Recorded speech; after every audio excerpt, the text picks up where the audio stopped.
Hi, thanks for joining us. We're so glad that you could join us for another episode here on TV Toastmasters. My name is Bill Maher. I'm a member of the New Horizons Toastmasters group out of Tualatin, Oregon.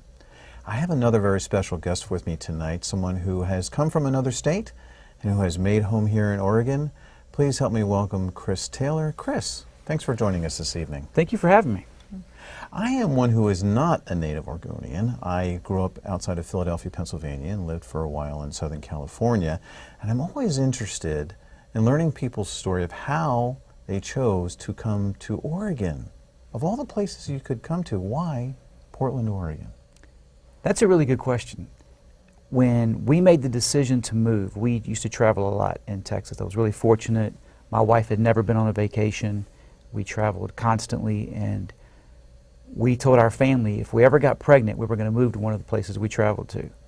And we never thought we could have kids. Wife got pregnant, and it was time to put up or shut up. And my mom actually bet my wife. And so my wife gave an ultimatum and said, we're going to be celebrating Christmas in another city and state by the end of the year.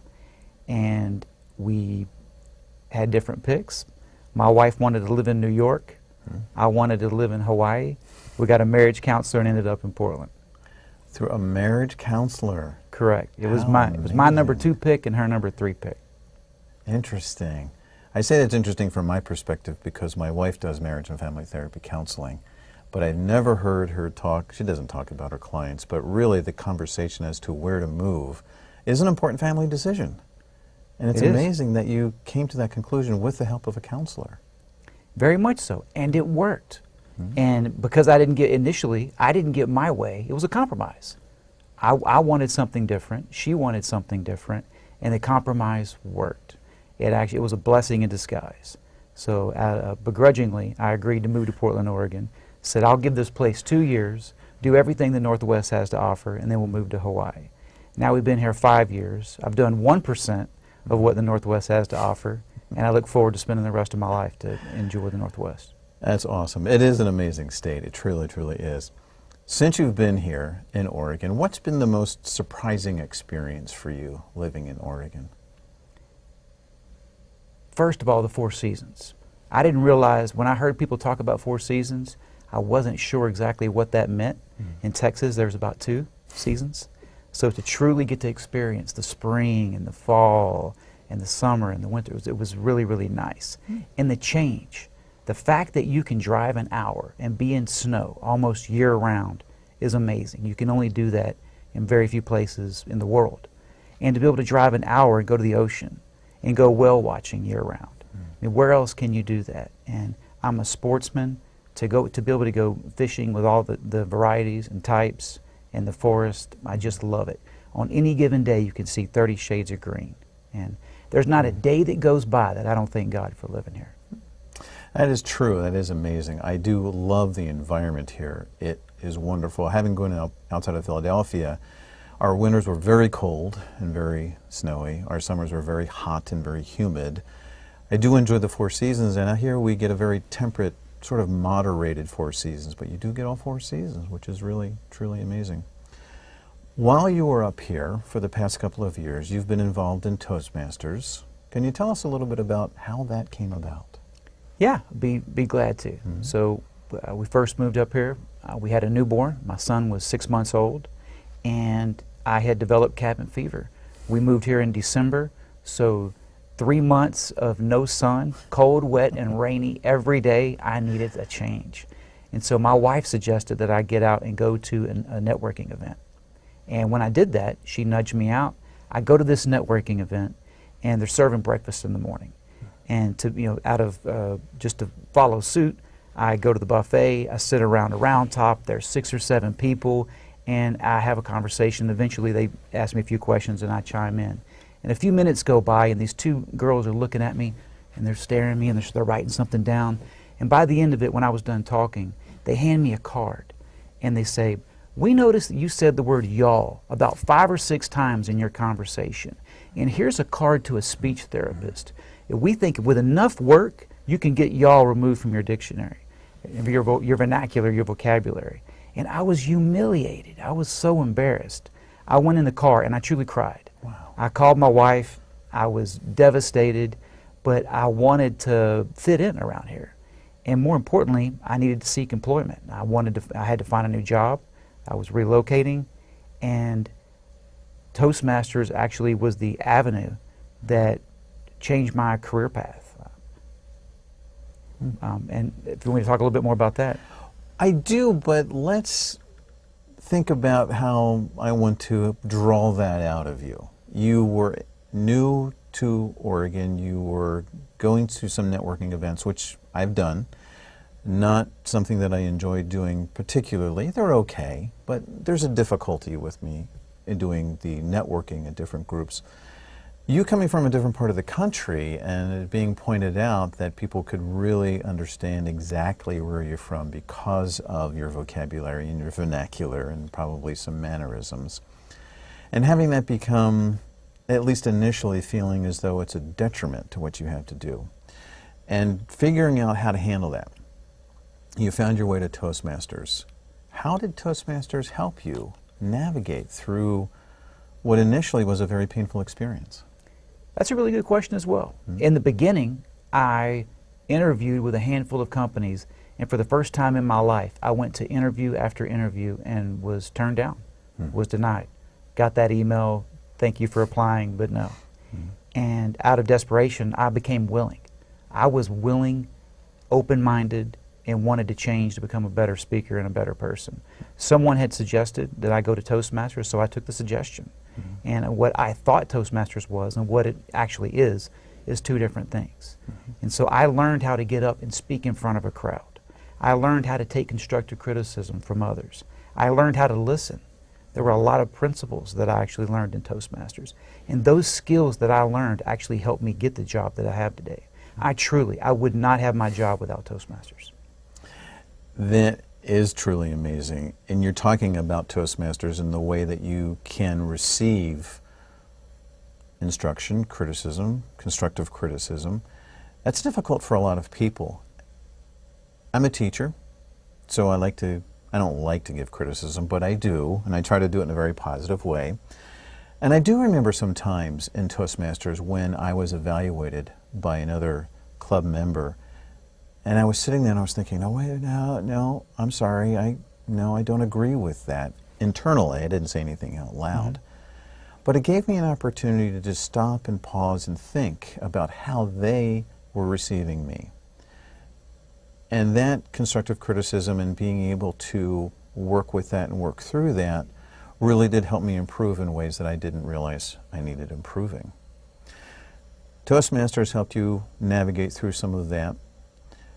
Describe how you were different from when you went to those interviews before Toastmasters and you got those emails that said thanks but no thanks, and how you started finding success. You had a confidence increase. Were there any other characteristics about how you changed that you can relate to Toastmasters or being able to improve in your interactions? There were a handful. One of them was table topics. In table topics, it's think on your feet quickly. And whoever speaks the best tends to get some compliments out of that. And that's how I became in my interviews. I looked at it as table topics. When they would ask me a question, I would think about an answer, respond quickly, and it became muscle memory. And that became a very powerful tool for me. And it was the confidence. That when you're speaking in front of an audience, it's not easy in the beginning. But the more you do it and the more muscle memory and the easier it became, the more at ease I was in that interview process. And they finally saw that, and that got me the job. That's wonderful. Toastmasters is one part of the meeting that brings a lot of stress to a lot of people. We use terms on occasion, who's our next victim? Are you ready to participate as someone who is scared to do it? I like it for that very reason, because it is time to approach something in an unpredictable way, but in a very friendly situation, and a way to kind of figure out how to create what you call that muscle memory. When you think about how that taught you to respond quickly, because interviews can really throw you for a loop, some of those questions, or maybe the people across the other side of the table, or whatever it might be. Do you have in your mind a strategy that you go to when you are in those situations? You're asked a question and you're initially not quite sure how to respond. What's your strategy there? So Toastmasters taught me to rehearse, because when you give a story in Toastmasters or you speak, I memorize my speech, and what that did is when I got the job, I memorized the products, and I memorized my presentation, and I memorized the company's story, and I started doing this so well that I became in the beginning I was not the outward-facing person. But I quickly became the face of my company. I quickly became the face of my organization to the company. Now I give executive briefings. Now I sit in front of the executives, and it's my job, and they sit down and go, okay, bud, you got 52 minutes. All I want to hear is this, this, this, and go. And I can get up and I can do that with precision. And I can do that today because of Toastmasters and the practice. The practice, and one other element of Toastmasters is timing. And knowing you have 5 to 7 minutes, 4 to 6 minutes, you have 2 minutes, and being able to succinctly put your thoughts together in the amount of time that you have. That's something that Toastmasters really helped me understand. Toastmasters has helped you a lot. You've moved to a new area of the country. You've had success in a lot of different ways. Describe for us real briefly what would be a recipe for success that you might partake to your son or to other people. That's a good question as well. I think as a kid growing up, my dad would always tell me that life is 10% what happens to you and 90% how you react to it. Things are going to happen. Life's going to be hard, but you're going to have to get up and keep working. And my father would also say, if you're not willing to do what it takes to be successful, then I guarantee you will not be successful. And my mom used to say cliches with the language of the lazy, and my father was full of them, but I retained most of them. Well, to me they're like quotes, and easy to remember formats. One last question as we wrap up. You have decided to stay with Toastmasters. There's some people who might think, well, okay, Toastmasters helped me figure out how to interview well, or how to think on my feet a little bit well, and it served its purpose. But you keep coming back. Why do you continue to be a member of Toastmasters? Oh, that's an easy answer. Because I'm climbing the ranks at my organization. Again, I started off where I was working on a small level. Now I fly across the country giving executive briefings. I'm looking at promoting specific products. I see the value in becoming a better speaker, and I realize I'm at a small level today. So the more I learn, the better I'm going to become. The better I'm going to become, the more I can help others. So I'm going to keep coming back. Excellent. Well, I am glad that we are both coming back to Toastmasters on a regular basis, and we're both growing in our own way for our own professions. Thank you very much for spending some time and letting us get to know you a little bit better and helping us to see the value that you have through Toastmasters. Thank you very much. Thank you. We thank you for joining us and helping us to understand a little bit how Toastmasters has helped Chris Taylor and myself and other people that you may know. We encourage you to try out Toastmasters. If you're looking for a club, you can go to toastmastersinternational.org, type in your zip code, and you will find a list of available clubs in your area. Try one out. If you're in the Tualatin area, trying to think of something to do on a Saturday morning, New Horizons Toastmasters would love to have you come as a guest and visit our club. Thanks again for joining us.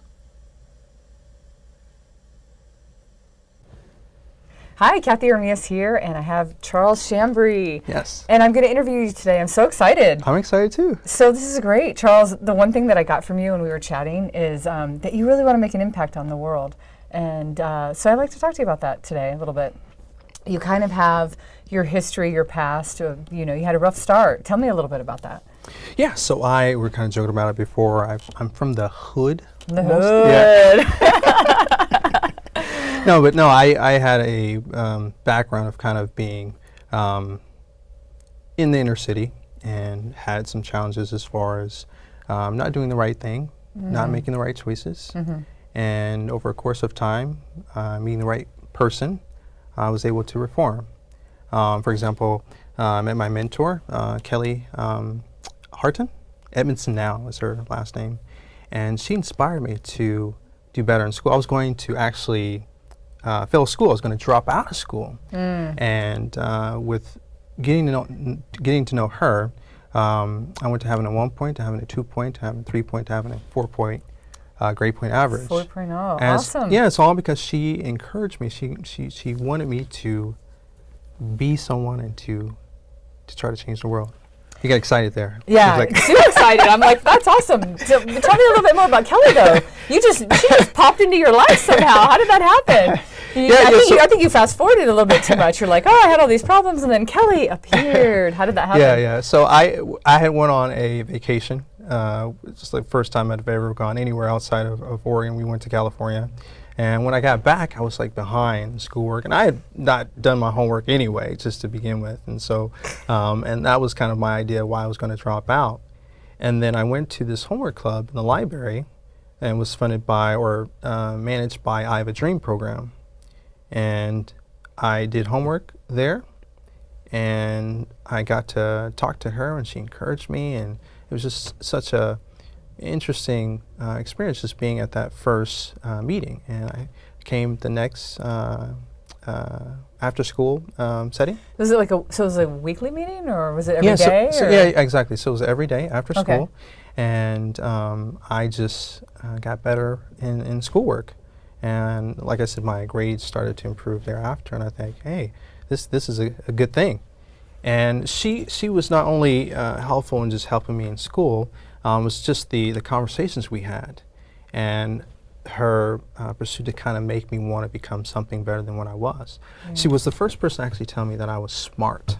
And it was kind of late. I mean, I was a teen, and I had not heard it when I was growing up. And so, again, she was the first person to kind of tell me I was Power of I was words. smart. Yeah, for Wow. sure. She also used to take me. She also used to take me from home.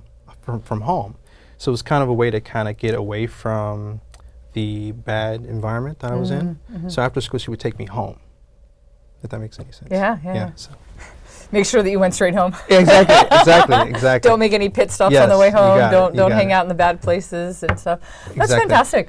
So a couple things out of that story that are really inspiring, I think, for other people is, number one, everybody kind of needs a mentor, right? I mean, somebody comes into your life, and then the second thing is just the power of words, and to have somebody in your life telling you that you're smart and you're amazing and you can do things and you can go far kind of takes you far. And so kind of fast forward a little bit, you told me that you served in the Army, which is amazing. Thank you for your service.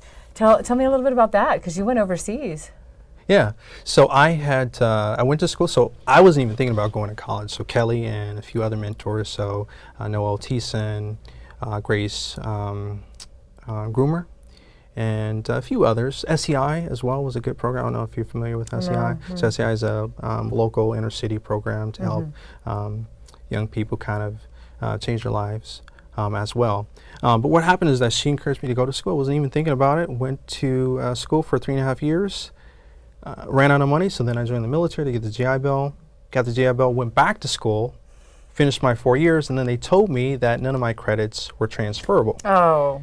So I had to start all over again. So this is very painful, very That is painful, let me tell you. painful. So it took me a while, but then I eventually got back to school, and it was because of Kelly. Actually, I got in contact with her. We had lost connection at some point, and then we got back together, and she says, hey, you should finish your schooling. So I was able to finish, but I've been in school for about 8 years, so I should have my honorary doctorate degree at some point. But yeah, so I was in the military. I was in there for 3 years, and then I had 2 tours in Iraq. Tell me what did you learn the most? To me, I always feel like there's some staple qualities that people get out of the military. People go in sometimes for various reasons, but always seem to come out a different person. Like, what was it for you? What was the one thing that was like really big lesson from the military? That's a good question. I think discipline. I think going into it, that's something to expect. But I think discipline is a key thing. Teamwork is another thing too, and then also how to manage your fear.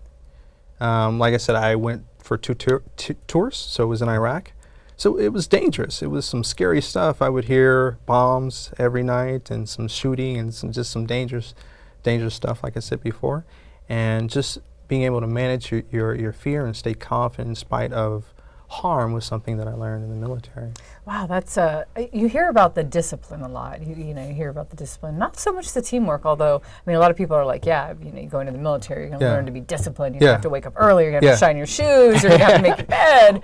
You know, which are all great things. But wow, managing your fears. I mean, that's transferable. And you know, not so much in our everyday lives do we have to, you know, be around this, you know, fear for our life. But I mean, I think many times we fear a lot of things that we can't really control. So I bet that's been very transferable for you. Yeah.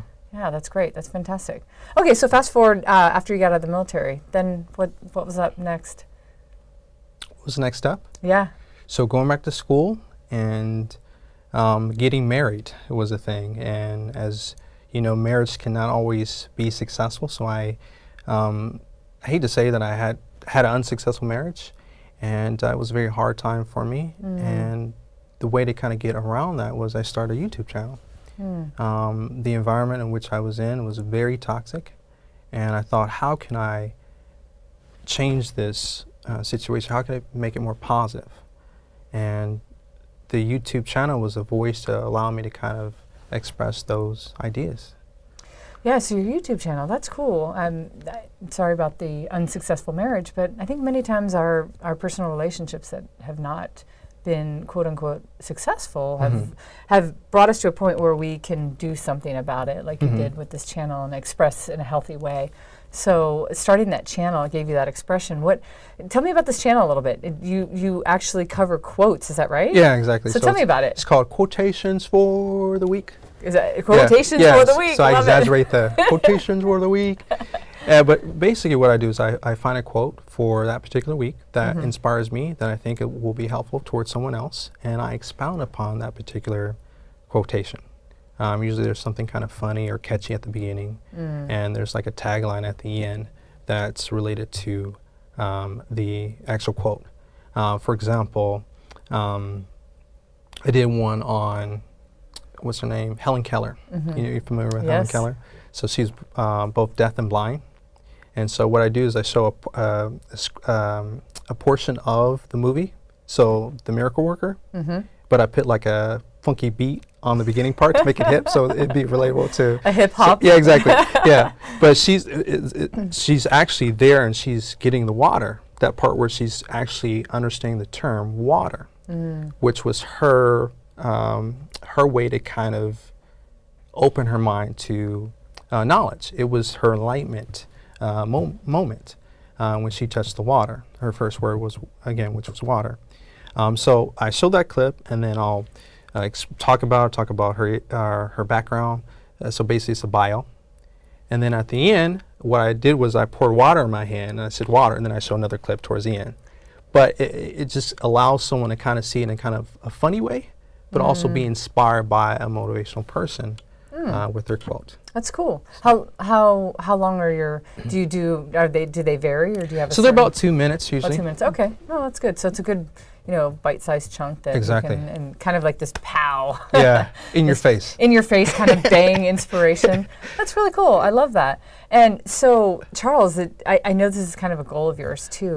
We were talking about how to make an impact, and really you kind of took your past and you said, I just want to do something different with my life, but I want to make an impact in the world. And you're doing that little by little, but moving forward, what's your dream? Like what's the big impact that you want to make in your life? That's awesome. I want to be like you. That's crazy. That's crazy. That's crazy. No, but I want to make a mark. We talked about Helen Keller, the fact that she was deaf and blind. She had a handicap, 2 handicaps, and she still was able to make a mark. She used her inabilities to basically help others. And when she leaves, or she left this world, she's known years after. I mean, we still talk about her. She died several years ago. And so my hope is that when I leave this world, I make a mark and that I make an impression on someone. There was a local lady I was telling you about before. She was a speaker. She was on Portland Access Channel, I believe. And she would speak faithfully every month. And in her personal life, she gave a lot to the sick and shut in. She was instrumental in the community. And she passed away recently, a couple months ago. And her funeral was just grand, was big, and she'll be remembered. And so my hope is that I'll be remembered, that I'll make a mark, and that I'm helpful, that I'm a positive influence to the community, if not the world. When we look at some of the giants, like for example Martin Luther King, like he's remembered. He's remembered through time. He transcends time with some of the things he's done. I think he passed away when he was 38. So think about the impact and the importance of his life. And that's another thing too. I want to be important. The term important means to give value to content and relationships, to give value. So again, this is content. I'm so glad I'm here on the show. Yeah, you give a lot of good content. Charles, thank you. I really appreciate your summing that up with making your life be leaving a mark, but by adding valuable content. So that's great. Thank you so much for your time today. Thank you. Continue to do what you're doing because it's amazing and it's awesome, and just keep on keeping on. Thank you. Thanks. I joined Toastmasters to improve my speaking, listening, communication, and leadership skills. Toastmasters gave me incredible confidence, confidence, great listening skills, poise, great leadership skills, the ability to speak in public, strength, a captive audience, quality feedback from the more experienced Toastmasters. Toastmasters really helped me improve my listening skills. sales skills, opportunities to go to different groups and widen my whole horizon. Toastmasters has given me a more focused me, and I'm a much better listener. Toastmasters is fulfilling. It's a great place to fail your way to success. Wonderful way to meet people. Networking. Strength. It's addictive. It's a club of self-improvement. It's an experience, it's a ride that you won't forget, and you'll enjoy it every step of the way. Toastmasters helped me land a kick-butt job. I sang at one of my table topic speeches, and people liked it and applauded. My business is doing great, and I'm very, very grateful to Toastmasters. It's been a great experience for me. Thank you, Toastmasters. Thank you, Toastmasters. Thank you, Toastmasters, for giving me so much confidence. Thank you, Toastmasters, for everything. And how different that is from speaking to a group, how to connect with an audience that I can't see, and how to stay focused on a camera that is not talking back to me or smiling. After I did that a few times, I was invited to become an associate producer here, and now I'm bringing people from my club and other interesting people to TV Toastmasters each month and finding out wonderful stories and fantastic individuals who are contributing a great deal to our community. It's been a great ride. I'm really looking forward to seeing what the next year will bring as TV Toastmasters continues to be the voice for District 7.